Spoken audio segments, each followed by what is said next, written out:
आज हम पढ़ेंगे पाठ 11, हम रोगी ही क्यों हों, कि हम बीमार ही क्यों हों। ये एक पूरा निबंध है जिसमें हमारे जो कहते हैं ना, हमारा शरीर जो है 5 तत्वों से मिलकर बना है, जिसमें है आकाश, वायु, अग्नि, जल और पृथ्वी। ये 5 तत्व है जिनसे हमारा शरीर बना है। हमारे शरीर को निरोगी रखने के लिए, मतलब बिना रोग के रखने के लिए हमें क्या करना चाहिए, है ना, वो इस हमें निबंध में बताया है कि किस तरह की दिनचर्या हम रखें, क्या खाएं, क्या पिए, कैसे रहें, जिससे कि बीमारियां हमें छू भी नहीं पाएगी। तो पैसा देने से क्या वो है फायदा, कुछ वो नहीं है। जब हम जो है बीमार ही नहीं होंगे तो हम क्यों किसी डॉक्टर के पास जाएंगे। प्रस्तावना। मानव शरीर 5 तत्वों से बना है। उसे स्वस्थ तथा निरोगी बनाए रखने के लिए इन 5 तत्वों में संतुलन बनाकर रखना चाहिए। परिकल्पना। आप स्वस्थ तथा निरोगी बने रहने के लिए किन किन नियमों का पालन करते हैं। इसमें पूछा है कि एकदम निरोगी यानी बिना रोग के और एकदम स्वस्थ रहने के लिए, है ना, क्या करते हैं। जैसे कुछ लोग योगा करते हैं, सुबह आप घूमने जाते हैं, जिम जाते हैं, कोई खेल खेलते हैं। तो ये सब कुछ जो है शरीर में स्फूर्ति बनाए रखने के लिए, है ना, प्रकृति के साथ मिलजुल के बनाए रखने के लिए क्या है, ये कुछ लोग ये पूरे कार्यक्रम करते हैं। उद्देश्य। शरीर निर्माण संबंधी तत्वों एवं उसे स्वस्थ बनाए रखने के तरीकों से अवगत कराना। इस निबंध का जो है ये उद्देश्य है कि शरीर, हमारा शरीर किससे बना है ये हमें बताया जाए और उसे किस तरह से एकदम सेहतमंद रखा जा सकता है ये बताया गया है। तो शुरू करते हैं आज का पाठ। एक कहावत है, बीमारी का इलाज कराने के बजाय बीमार ना पड़ना ही बुद्धिमता है। एक कहावत है कि बीमारी का इलाज, कि बीमारी जब हमें हो जाती है तो उसका इलाज करने से ये फायदेमंद ज्यादा है कि हम बीमार ही क्यों पड़े। ये क्या समझदारी है कि हम जब बीमार ही नहीं पड़ेंगे तो कैसे उसका इलाज कराएंगे हम।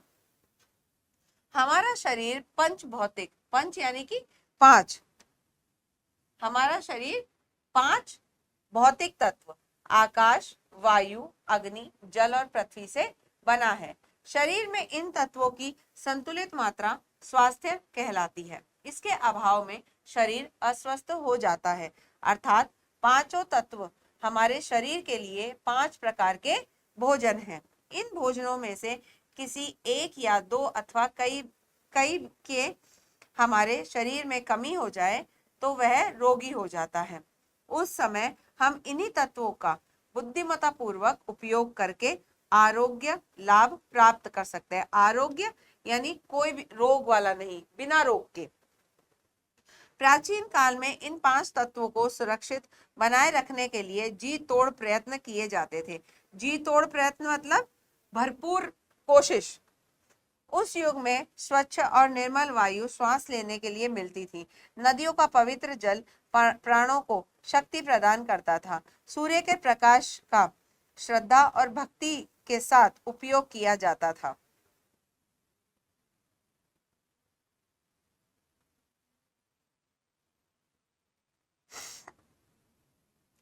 धरती माता के द्वार प्रत्यंत अमूल तुल्य अन्न, फल और पेय पदार्थों से मनुष्य स्वस्थ, सबल और सतेज रहता था। अर्थात धरती उसका पोषण करती थी। पर आज उन्हीं 5 तत्वों को दूषित बनाने के लिए सभी में एक होड़ सी लगी हुई है। वन उपवनों को नष्ट करके शहर बसाए जा रहे हैं जो वायु को दूषित कर रहे हैं। आए दिन अणु बमों के परीक्षण, अणु मतलब महीन से महीन परीक्षण होते हैं।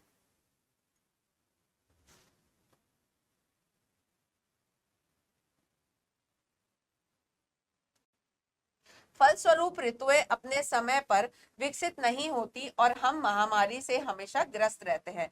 जल अशुद्धि का यह हाल है कि गंगा, यमुना जैसी पवित्र सरिताओं में नगरों का नारकीय, नारकीय मतलब कि नरक के समान मल और कारखानों का कूड़ा कचरा सतत बहता रहता है और इन्हीं नदियों का जल नलों द्वारा हमें प्राप्त होता है। अग्नि की जो छिछालेदारी इस युग में हो रही है छिछालेदारी यानी कि दुर्गति, वह कहने योग्य नहीं है। यहाँ हवन से हमें घृणा है, पर पत्थर के कोयलों से चलने वाले कारखानों के धुएं जो सारे वायुमंडल को अपवित्र कर रहे हैं, बढ़ रहे हैं। पृथ्वी पर फैले खेतों में रासायनिक खादों का मनमाना प्रयोग करके उसकी उर्वरा शक्ति को नष्ट किया जा रहा है। उस युग और इस युग में आकाश पाताल का अंतर हो गया है। फिर भी प्रकृति का एक नियम है, वह जीवन की सुरक्षा हर स्थिति में करती है। इस विषम परिस्थितियों में भी हम पंच तत्वों का सदुपयोग करके स्वस्थ रह सकते हैं। आकाश आकाश तत्व पंच तत्वों में सबसे अधिक उपयोगी एवं प्रथम तत्व है। आकाश ईश्वर की तरह अविनाशकारी व सत्य है। महाप्रलय में भी यह नष्ट नहीं होता। महात्मा गांधी ने आकाश तत्वों को आरोग्य सम्राट की संज्ञा दी है। इस महान तत्व का जितना अधिक अभ्यास और उपयोग किया जाए, उतना ही अधिक आरोग्य प्राप्त होता है।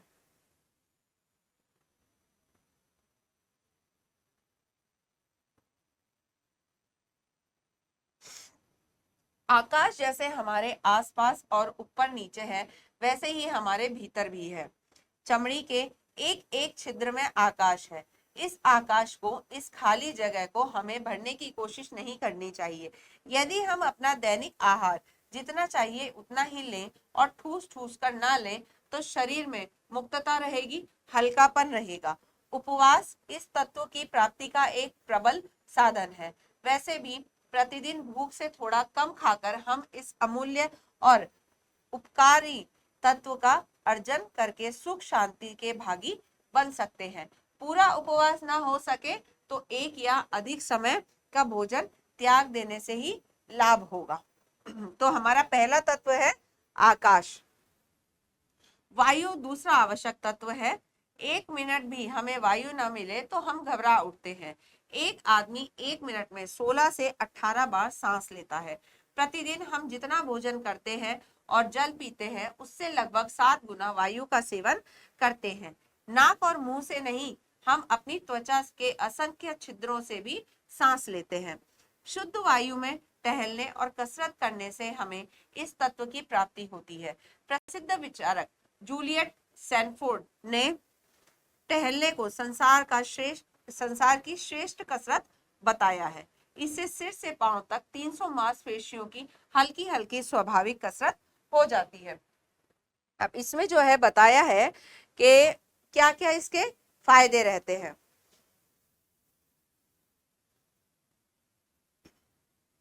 सांस के तेज चलने से ऑक्सीजन खून में पहुंचकर उसे साफ करता है। मन को आराम और आनंद की प्राप्ति होती है। सूर्योदय के कुछ समय पहले सभी दिशाओं की वायु दोषों से मुक्त होती है। इसी स्वर्ण बेला में वायु का सेवन हितकर होता है। आपने देखा होगा ना, कई लोग बहुत जल्दी सुबह उठकर घूमने के लिए चल देते हैं कि घूमने जा रहे हैं, तो वो इसीलिए जाते हैं कि सुबह सुबह जो सूर्योदय से पहले की जो समय होता है वो एकदम शुद्ध वायु का होता है। टहलने के लिए बस्ती से दूर कोई ऐसा साफ सुथरा पथ चुनना चाहिए जो प्रकृति के साम्राज्य से होकर गुजरता हो। असाध्य रोगों से पीड़ित तथा मरणोन्मुख रोगियों, मरणोन्मुख होता है जो कि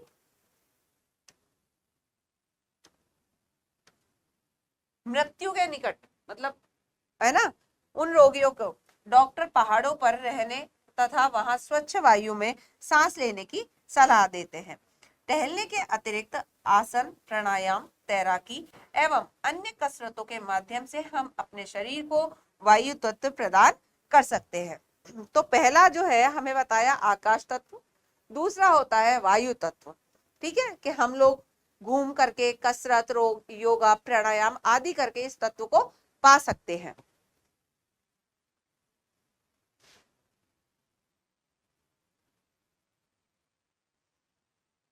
अग्नि तीसरा उपयोगी तत्व है। आकाश और वायु निराकार ईश्वर की तरह ही अदृश्य तत्व है। अदृश्य जो दिखाई नहीं देता, इसलिए शास्त्रों में सूर्य और अग्नि को देवता मानकर उनकी पूजा अर्चना का विधान है। सूर्य केवल गर्मी और प्रकाश ही नहीं देता, बल्कि वह बुद्धि और लंबी उम्र भी प्रदान करता है। सूर्य के बिना जीवन की कल्पना भी नहीं की जा सकती। भारत ही नहीं, बल्कि रोम, मिस्र सभी जगह सूर्य को देवता माना गया है। वैज्ञानिकों ने पता लगाया है कि प्रातःकालीन सूर्य रश्मियों में नीलोत्तर किरणें होती है, जिन्हें हम अल्ट्रावायलेट रेंज कहते हैं, प्रचुर मात्रा में पाई जाती है। प्रातः भ्रमण, सूर्य नमस्कार, उगते सूरज को जल का अर्घ्य आदि परंपराएं सूर्य से अग्नि तत्व को प्राप्त करने की अवस्थाएं हैं। अग्नि तत्व के अभाव में शरीर निर्जीव हो जाता है। इस तत्व की कमी से सुस्ती, गठिया, मंदाग्नि आदि उत्पन्न होते हैं। इस तत्व की शरीर में अधिकता होने से आंख, जीभ और आदि लाल हो जाती है। मिजाज तेज और क्रोधी हो जाता है। मिजाज यानी कि स्वभाव। सूर्य का सही लाभ लेने के लिए स्वास्थ्य विशेषज्ञ सूर्य निकलने से पहले उठने का आदेश देते हैं। नंगे सिर और नंगे पांव वायु सेवन के लिए खुले मैदान में निकल जाने की सलाह देते हैं।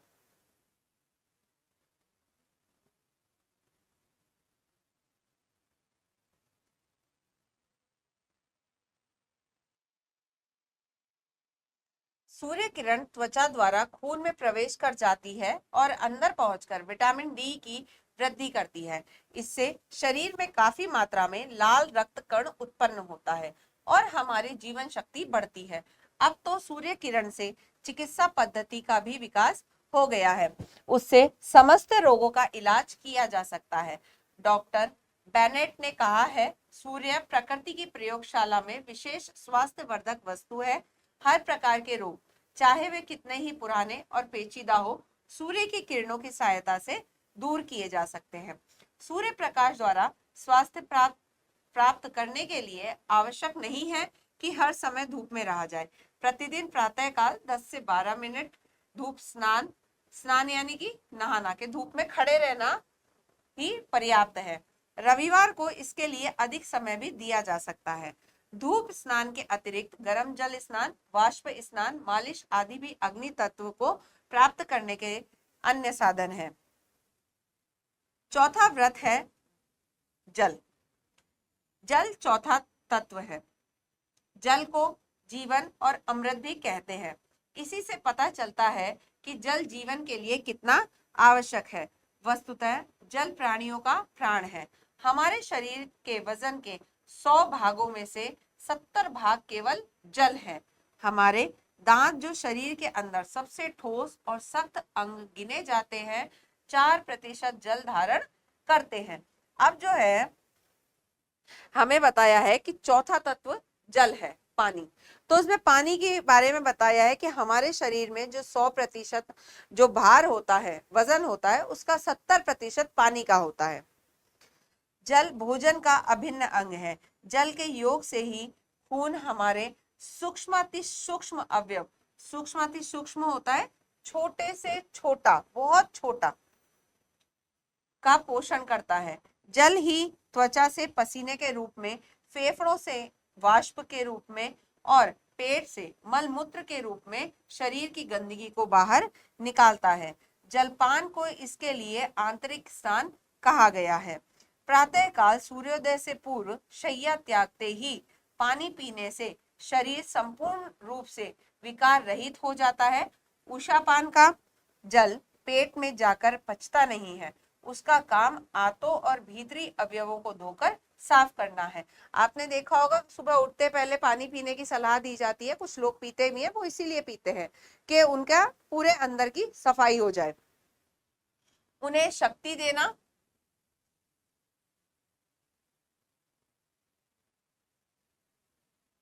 तथा मल को शरीर से बाहर निकालना है। उषापान का सबसे अधिक लाभ यही होता है कि मलाशय और मूत्राशय के सभी रोग नष्ट हो जाते हैं। लोक कवि काका ने भी कहा है, उपवास के अतिरिक्त आकाश तत्व की प्राप्ति संयम, सदाचार, गहरी नींद, विश्राम और प्रसन्नता से ही होती है। प्रातः काल खटिया ते उठ के पीवे तुरंत पानी के प्रातः काल सुबह सुबह खाट से बिस्तर से उठते ही तुरंत पानी पीवे। कबहू घर में बैद न आइए, बात काका की जानी। के जो लोग सुबह उठते पहले है ना बिस्तर त्यागते ही पानी पीते हैं, उनके घर में कभी भी वैद्य है ना, वैद्य होता है वैद्य यानी कि डॉक्टर, वो कभी नहीं आते। ये बात काका की जानी, कि ये बात जान लो काका की कही हुई। भोजन के 1 घंटे पूर्व तथा 2 घंटे बाद पानी पीना अच्छी आदत है। भोजन करते समय जहां तक हो सके पानी नहीं पीना या कम पीना चाहिए, इससे भोजन के पचने में आसानी होती है। पशु पक्षी तब इस नियम का पालन करते हैं। ठंडे जल से स्नान करके भी हम जल तत्व की पूर्ति कर सकते हैं। मालिश, तौलिए से घर्षण और साबुन की जगह मिट्टी या बेसन तथा आंवले के चूर्ण का उपयोग करके इस लाभ को कई गुना बढ़ाया जा सकता है।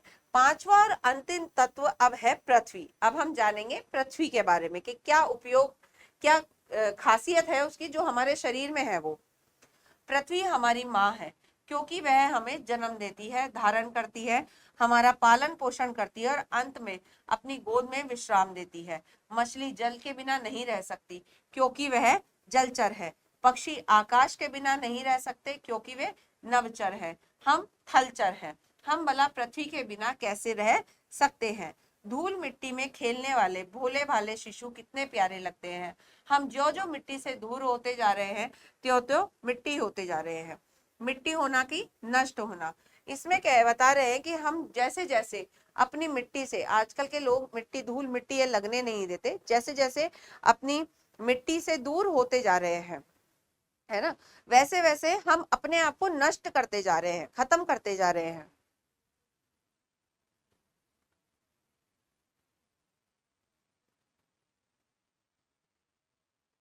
जो कुछ हम खाते पीते हैं अथवा आहार के रूप में लेते हैं, वे सभी वस्तुएं हमें पृथ्वी से प्राप्त होती है। वैज्ञानिकों ने एक जीवित मनुष्य के शरीर का परीक्षण किया तो बिल्कुल वह मूल तत्व उसमें भी पाए गए जो सामान्य मिट्टी और उससे उत्पन्न खाद्य पदार्थों में पाए जाते हैं। आप देखते हैं कि हमें खाने के जितने सामान होते हैं वो पृथ्वी से ही मिलते हैं। संतुलित प्राकृतिक आहार जीवन का सबसे बड़ा वरदान है। दूध, फल, अंकुरित अन्न, हरी सब्जियां, मक्खन, शहद आदि वस्तुएं भोजन का समुचित मात्रा में होगी तो तत्व, पृथ्वी तत्व संतुलित बना रहेगा। गीता में श्री कृष्ण ने भी कहा है कि युक्ताहार विहार से योगी अपने दुखों को मिटा सकता है। भोजन के विषय में एक साधारण नियम है कि उसमें एक हिस्सा अम्ल पदार्थ, गेहूं, दाल, घी, तेल आदि एवं 4 हिस्सा क्षार पदार्थ, दूध, फल, हरी सब्जियां आदि हों। हर आदमी अपनी उम्र, स्थिति और आदत के हिसाब से इसका चयन करे एवं स्वस्थ रहे। ठीक है, इसमें बताया है कि हम जो है एकदम अच्छी फल, अंकुरित चीजें, दूध, दही, घी इनका उपयोग करें। आजकल लोग ऐसा नहीं करते, पिज्जा, बर्गर, अरे घी मत लगाना मोटा हो जाएंगे, तो ये सब चीजें नहीं लेते हैं। लेकिन नहीं, ये सब चीजें हमारे लिए जरूरी है। नंगे पैर घूमना, धरती पर सोना, मिट्टी से स्नान करना आदि इस तत्व को प्राप्त करने की अन्य क्रियाएं हैं। इस भौतिक स्नान को पंच भौतिक तत्वों से ही स्वस्थ रखा जा सकता है। इस भौतिक शरीर को पंच भौतिक तत्वों से ही स्वस्थ रखा जा सकता है। और ये पंच तत्व आपके आसपास ही हैं। क्या अभी भी आप रोगी रहना पसंद करेंगे? इसमें बताया है कि हमारे आसपास ही हमारे सारे 5 भौतिक तत्व होते हैं और हमें उन्हें ग्रहण करना चाहिए। उन्हें ग्रहण करके हम निरोगी रहेंगे, स्वस्थ रहेंगे।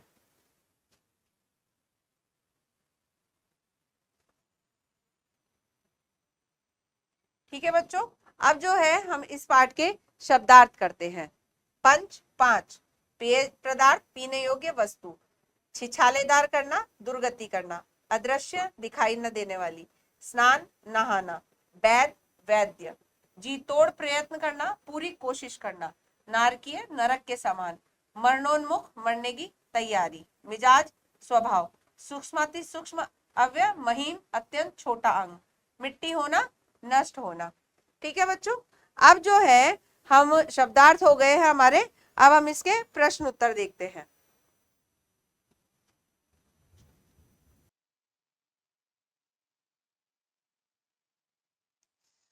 अब है हमारा ख प्रश्न, सही शब्द से खाली स्थान भरिए। पहला है, शरीर में इन तत्वों की खाली स्थान मात्रा स्वास्थ्य कहलाती है। तो कैसी मात्रा? संतुलित।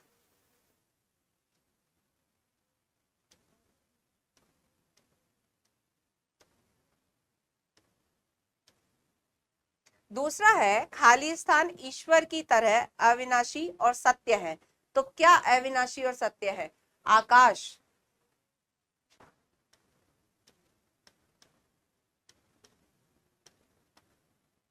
तीसरा है सूर्य और अग्नि को खाली स्थान माना जाता है। क्या माना जाता है? देवता।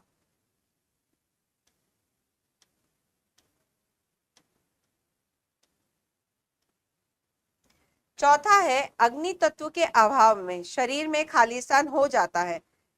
शरीर कैसा हो जाता है? निर्जीव।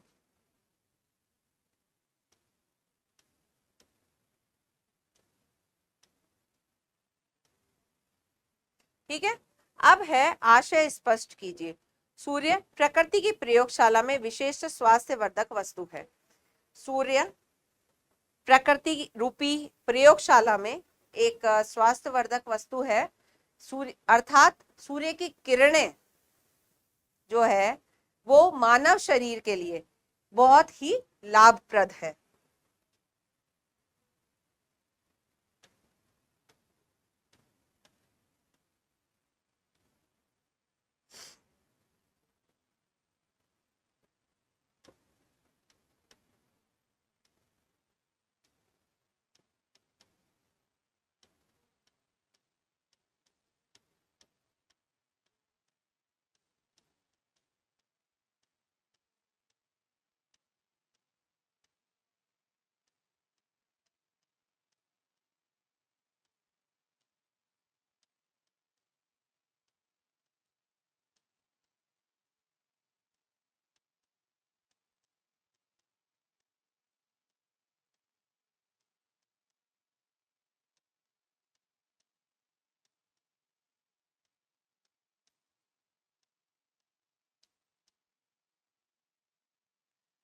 दूसरा है हम ज्यो ज्यो मिट्टी से दूर होते जा रहे हैं त्यों त्यों मिट्टी होते जा रहे हैं।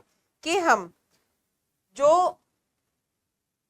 जैसे जैसे हम लोग अपने मिट्टी से जुड़ी हुई जितनी चीजें हैं वो नहीं खा रहे हैं, वैसे वैसे हम अपने आप को नष्ट करते जा रहे हैं। आपने आखिर में पढ़ा है, देखिए इसमें, देखिए जो भी मिट्टी में उत्पन्न होने वाले खाद्य पदार्थ है हम वो नहीं खा रहे हैं, वैसे वैसे हम लोग मिट्टी होते जा रहे हैं, हम खुद को नष्ट कर रहे हैं।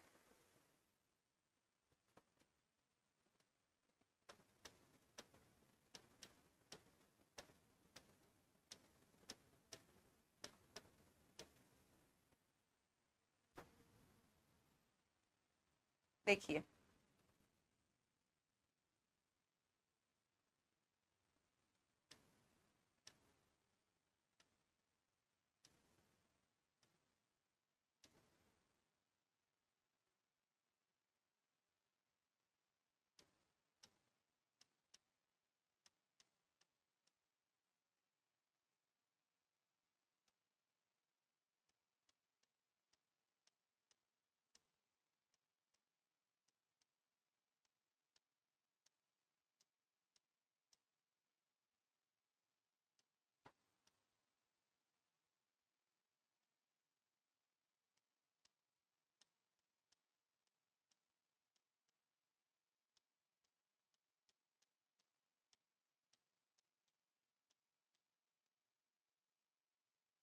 तीसरा है बीमारी का इलाज कराने की बजाय बीमार ना पड़ना ही बुद्धिमता है।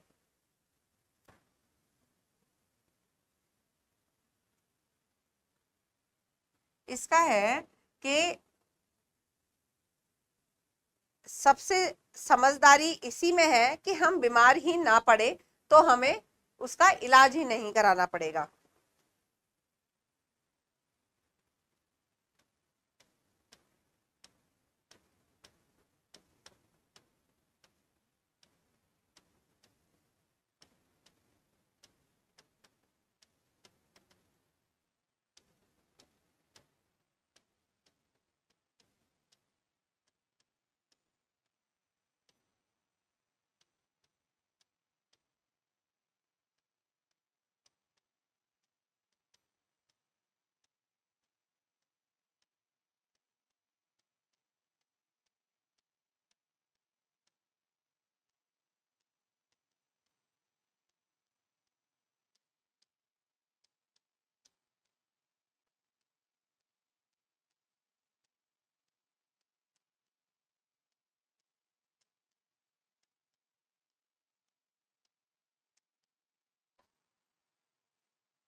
समझदारी इसी में है कि हम बीमार ना पड़े, स्वस्थ रहें, जिससे उसका इलाज ही नहीं करवाना पड़े।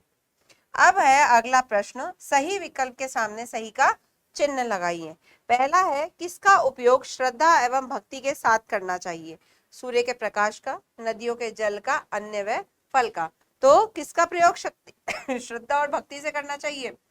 सूर्य के प्रकाश का। दूसरा है, आकाश तत्व की प्राप्ति का साधन है सदाचार, उपवास या तैराकी। तो क्या है उस आकाश की प्राप्ति का? उपवास।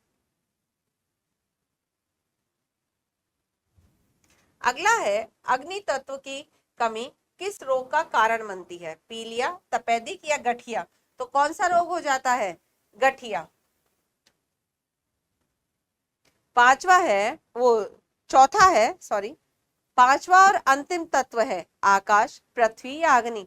तो सबसे आखिर का कौन सा तत्व हमें बताया है? पृथ्वी। ठीक है बच्चों, ये पाठ हमारा पूरा होता है। हमने यहाँ पे 5 भौतिक तत्व जो प्रकृति के हैं उनके बारे में जाना है, और जिन 5 तत्वों से हमारा पूरा शरीर बना हुआ है, किस तत्व का क्या उपयोग है और किस तत्व की कमी से क्या होता है, उसे किस प्रकार सुधारा जा सकता है, ये हमने इस पूरे पाठ में जाना है। हमें ये अमल में लाना है कि हमें अपने दिनचर्या में इन 5 तत्वों को एकदम निभा कर चलना है। ठीक है बच्चों, अब हम आपसे मिलेंगे अगले पाठ पर।